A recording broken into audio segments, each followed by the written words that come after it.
E aí, pessoal, voltamos para nossa segunda parte da aula, regência de Dom Pedro I, tá? Então, vamos lá, pessoal, relembrando que nós falamos aí sobre a Revolução do Porto, né? E posteriormente toda a situação política e econômica herdada por Dom Pedro no Brasil nesse período, tá? Então, vocês viram lá na parte anterior essa situação. Mas como que o jogo começa a mudar, pessoal? Essa situação ela começa a mudar de fato quando nós teremos em janeiro de 1822 Dom Pedro, que estava cambaleando entre voltar para Portugal ou permanecer no Brasil, ele acaba sendo convencido pela elite brasileira, pela aquela elite aristocrática brasileira. Essa elite aristocrática que via em Dom Pedro o único responsável e o único que poderia fazer essa ruptura com Portugal sem grandes traumas para o nosso país. O que seriam esses grandes traumas, turma? Seria justamente a manutenção de todo o sistema que estava implantado, que já estava alicerçado em nosso território, né? A questão da escravatura, a questão da exploração da terra. Então tudo isso seria mantido e os privilégios dessa elite seria mantida justamente por um indivíduo que já conhece o sistema e de certa forma tinha características conservadoras. É por isso que essa elite junta em torno de 8.000 assinaturas lá no Rio de Janeiro e entregam a Dom Pedro I, pedindo para que Dom Pedro ficasse no Brasil. Diante dessas assinaturas, lembrando que o Brasil não era densamente povoado, principalmente por colonos brancos nesse momento, tá? Então, diante desses fatos, pessoal, nós vamos ter Dom Pedro, ao receber essas 8.000 assinaturas, ele fica literalmente emocionado, né? Ele fica comovido. E diante disso, ele acaba dizendo: se é para a alegria do povo e a felicidade geral da nação, diga ao povo que fico. Então, em janeiro de 1822, nós teremos o famoso dia do fico. Vejam, a partir daí surge uma figura simbólica para o processo nosso de independência. Porque Dom Pedro ele passa a ser cercado pelo seu mais próximo consultor e orientador, que vai ser José Bonifácio de Andrada.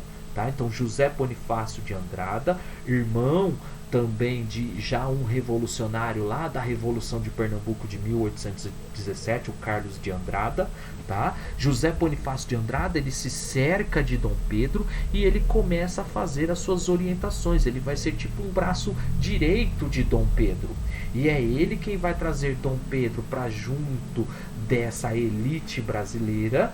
E ao trazer Dom Pedro para junto dessa elite brasileira, aos poucos Dom Pedro vai fazendo o que de fato essa elite queria, que é justamente o nosso processo de independência. Então veja, em janeiro nós teremos o dia do fico, e aí em maio nós teremos o cumpra-se sendo colocado em prática, ou seja, nenhuma das ordens portuguesas seriam colocadas em prática no Brasil antes da prévia autorização de Dom Pedro. E vale ressaltar vocês que antes mesmo desse processo todo, né, antes do dia do fico, antes do cumpra-se, nós já vamos ter um retrocesso lá em Portugal. Quando Dom João volta, a elite portuguesa ela começa a decidir alguns pontos contrários aos governadores brasileiros, né? Ela começa a restringir algumas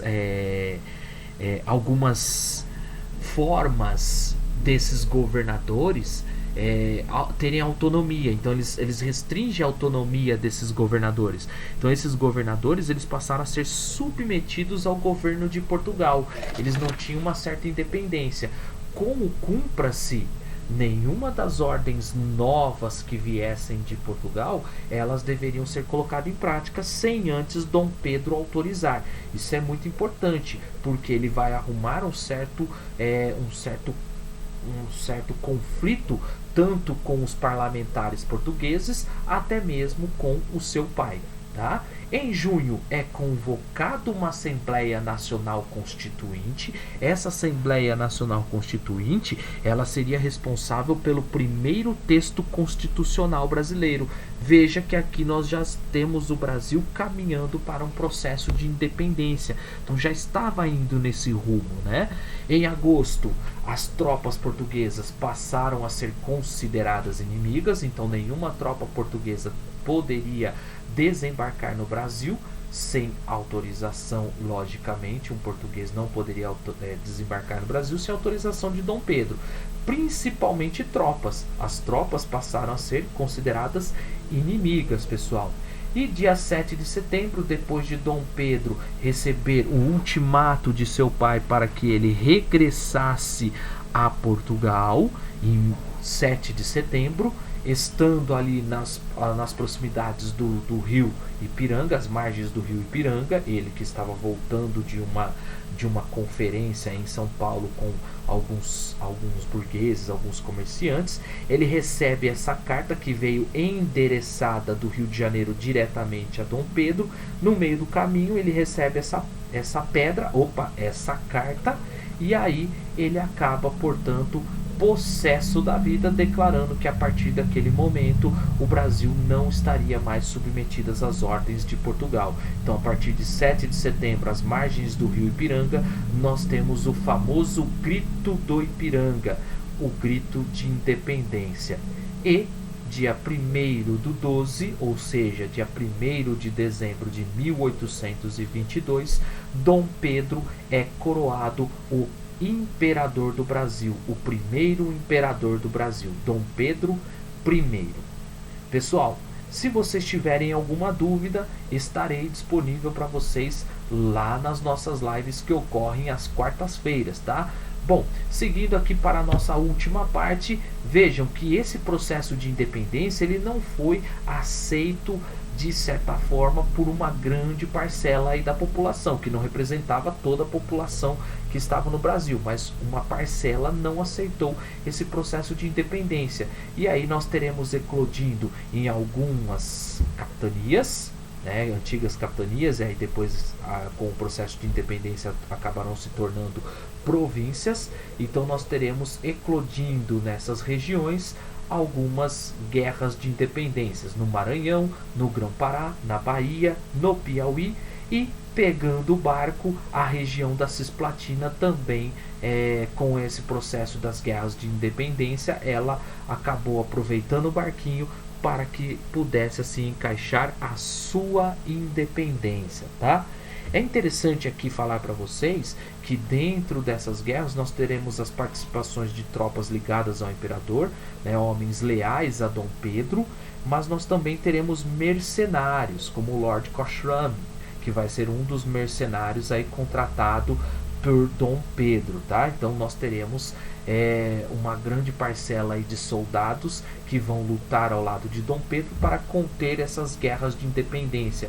E também alguns movimentos locais, como é o caso do movimento liderado por Maria Quitéria e Joana Angélica.